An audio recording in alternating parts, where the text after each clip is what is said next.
Hello, traders, and great to be with you, and welcome to TradingWithBill.com, June 15th on a Thursday. Wow, what a day it was yesterday, huh? A lot of data came out, a lot of stuff going on. Of course, the big news is that the Fed did raise interest rates by 0.25 basis points, and the funny thing was the dollar gained strength. That's not usually how it goes. Usually when they raise interest rates, the dollar takes a hit for 2 or 3 days and comes back to where it was. This is not the case. We saw dollar strength after this interest rate, which might be indicated that this was already really priced in and it really had no effect on the market. So I gather that's a good thing. However, let's take a look at what's going on today. Pretty busy day today. Busy day yesterday. We have a lot of data already that's come out in Asia. So it's currently 9:15 a.m. in the morning. That would be 21:15 on Wall Street. So let's just take a look at what happened in the markets. So we can see we had a mixed day today, but pretty much the markets, I would say, were neutral as far as red and green, right? So the S&P 500 futures down 0.31%, the Nasdaq futures down 0.67%, Dow futures up 0.22%, with the S&P 500 VIX up 2.11%, the DAX up 0.32%. Quite a bomb coming out at the beginning of London Open. The DAX just flew up really heavy. It was pretty cool to see. The Nikkei 225 was down 0.47%. The dollar index is up 0.02, now at that 96.89 level. So it did take a hit to the downside a little bit. I would expect to see this today, that this is going to come back up into that 97.30, 97.50 area today. And hopefully by the end of the week, we'll see this at the high range of the 97 mark. And hopefully by Tuesday of next week or Wednesday, we can see the dollar index back up to 99, 98, somewhere in there. That'd be really nice. Let's take a look at commodities. WTI crude is at 44.66, and Brent is at 46.99. Both of them on a downslide. Both of them took a little hit yesterday. Again, this just tells me, just get ready for the buy in oil. It's not going to stay down here very long, folks.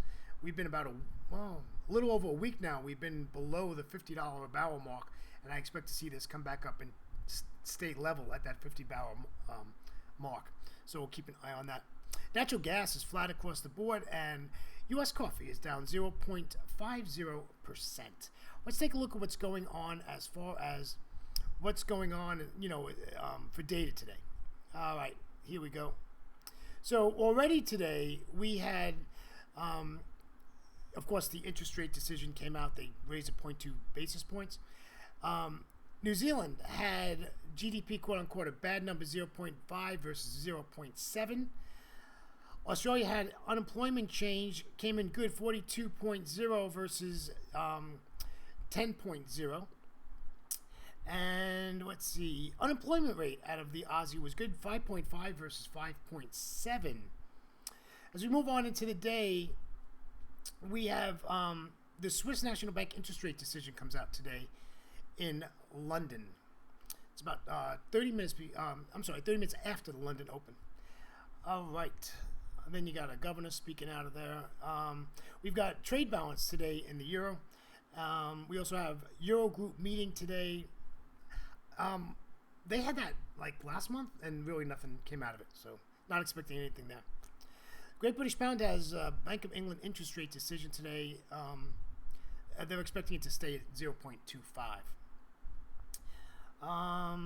Bank of England MPC meeting minutes. That should be very interesting today. That will probably be something we'll have to keep an eye on. We'll probably see some movement in the markets there, especially with everything that they're going through right now. That's going to be an interesting report that comes out. In the U.S., we have export price index, import price index, initial jobless claims, as we do every week. We have New York Empire State Manufacturing.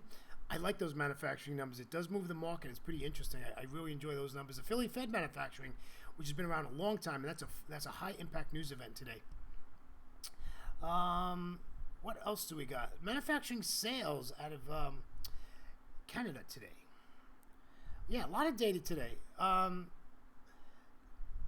we do have Connie Speaks late in New York. That'd be 3 o'clock in New York. So 2 o'clock in New York, sorry. And that's about it. Tomorrow we have a monetary policy statement out of Japan tomorrow, so keep an eye on that. Well, let's get to the charts. So I did this.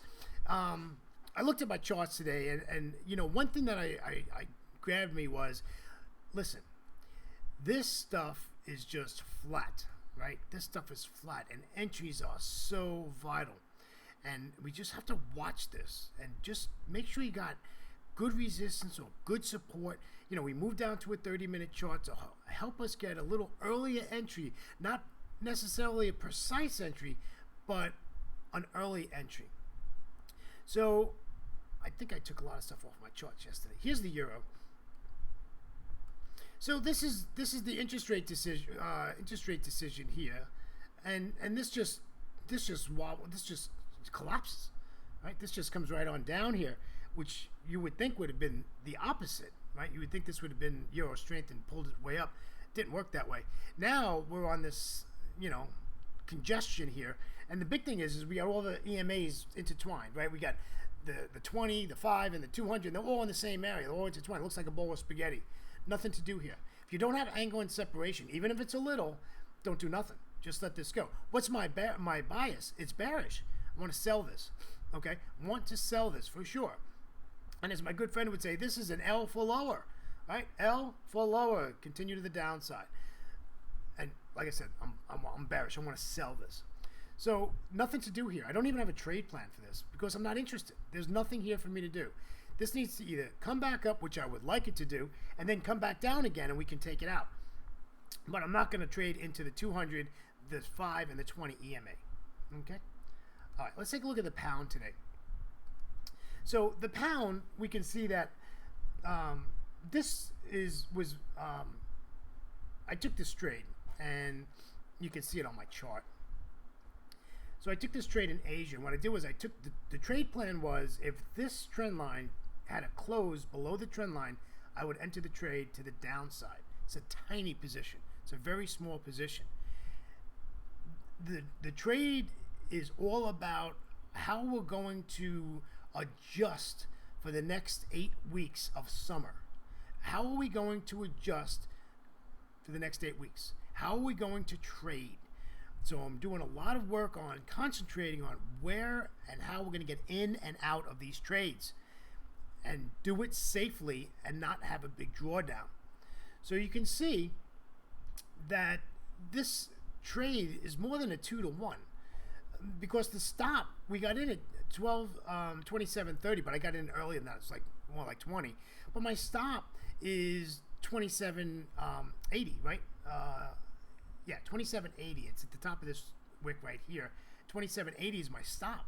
However, I want to take profit at 26.40. I want to take profit. So that's almost a 3-to-1. And that's what I want to see. The other nice thing I like is this in here is a wide open space. A wide open space. So with the data coming out today, this can bite me, right? This can bite me because this can turn around and head back up if the pound has good data today. Or they have mediocre data or bad data, this can just come on down really fast. I don't expect this to be quick. I probably expect this into the second or third hour of London open, and we'll see what happens. But that's what I'm in it already. I took this today in Asia, so that's my trade that I have on right now. That is the only trade I have on. So let's take a look at this. This is a pretty interesting. Here's our dollar yen, right? Here's the announcement. Boom, up to the upside, back down, then sideways, right in the unmoving part. Very, very interesting that the dollar stayed strong through this announcement. Nothing here. This is pretty flat. There's not a lot going on. We're coming up to this 200 exponential moving average, and we'd love to get up to 110, right? That'd be great. So we'll just see how this goes. Just keep an eye on it. And I don't trade this, but I do use it as a tool, and I do watch the dollar yen. And that's about it, folks. That's it for me. Not a lot today. Just keep an eye on your economic calendar today. you know, we went to a 30-minute chart. I think that's going to help us get into our trades. Like I said, I don't think it's more precise of an entry, but I think it's an earlier entry, and we got a little room to work with, all right, in these summer month markets. We're not going to stop trading just because it's summertime. That's ridiculous, right? I'm not going to stop trading just because it's I'm not going to take 8 weeks off of trading because we're in the summer. No, we have to adjust to the markets. Even if it was volatile now, we would adjust to the market. So if it's not volatile, what do? Adjust to the markets. So that's the key word for today, adjust to the markets. Traders, thanks for being with me. TradingWithBill.com. Keep your comments coming. Keep your emails coming. And we'll catch you on Monday. As remember, no daily video on a Friday. Traders, have a great trading day. Catch you later. Take care now. Remember, trade smart and not hard. See you now. Bye-bye.